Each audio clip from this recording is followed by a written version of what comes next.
बनाऊं, समंदर को घोल के पी जाऊं मेरे आंख। लीगल ज्ञान लेके आई हूँ आपके लिए।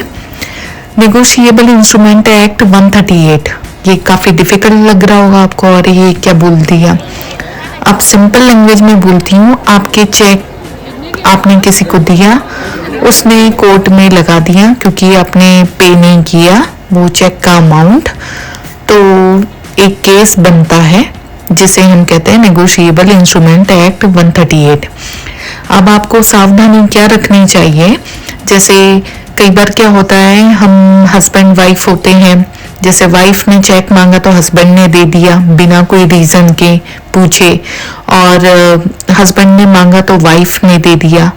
एक ट्रस्ट पर दिया कि मेरा हस्बैंड है, मेरी वाइफ है, मिस यूज़ नहीं करेगी। बट आजकल समय का कोई भरोसा नहीं है, तो इवन फ्रेंड हो, हस्बैंड हो, वाइफ हो, कोई भी हो, आपको चेक बिना किसी एग्रीमेंट के नहीं देना चाहिए। तो कीप इन माइंड कि आपके चेक की सारी डिटेल्स, जिसको भी आप चेक इशू कर रहे हैं, एक एग्रीमेंट के थ्रू भी अगर कर रहे हैं, तो आपकी चेकबुक का जो फ्रंट पेज होता है उस पर सारी डिटेल्स भरी हुई होनी चाहिए आपकी। आपने चेक कौन से डेट पर दिया, किसे इशू किया, रीज़न क्या है उसे देने का, ये सारा मेंटेन करना बहुत ज़रूरी है। आपको पता है, कोर्ट की नज़र में अगर एक हस्बैंड ने वाइफ का चेक लगाया है, तो कोर्ट की नज़र में जो हस्बैंड है वो सेकंड पर्सन हो जाता है। मतलब वाइफ ऐसे किसी को भी चेक नहीं दे सकती। In the same case husband भी किसी को भी चेक नहीं दे सकता बिना किसी एग्रीमेंट के। कोर्ट ये मानती है कि अगर आपने चेक दिया है तो कोई ना कोई एग्रीमेंट तो हुआ होगा, मतलब आपने कुछ ना कुछ तो पैसे लिए होंगे या और कोई चीज़ ली होगी।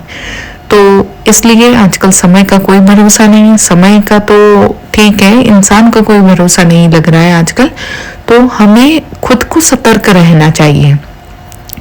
आजकल हम इतने मोह में हो जाते, इमोशनली अटैच हो जाते कि अगर हमारी वाइफ बोलती है चेक पे साइन कर दो, मुझे ये काम है, तो हम कर देते हैं।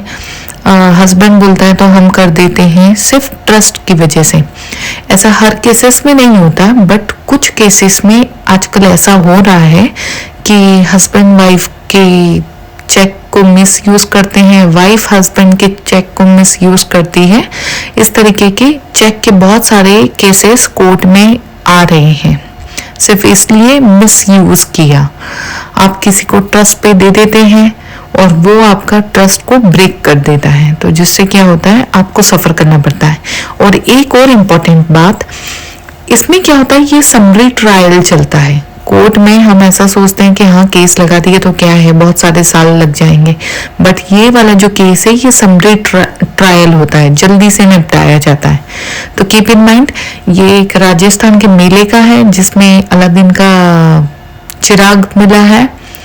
तो प्लीज़ वीडियो को देखिएगा और एंजॉय कीजिएगा। आपको लीगल जो ज्ञान है, लीगल एडवाइसेस जो है, वो बड़ी इंटरेस्टिंग तरीके से दी जा रही है। अभी हम राजस्थान का मेला घूम रहे हैं, उदयपुर में।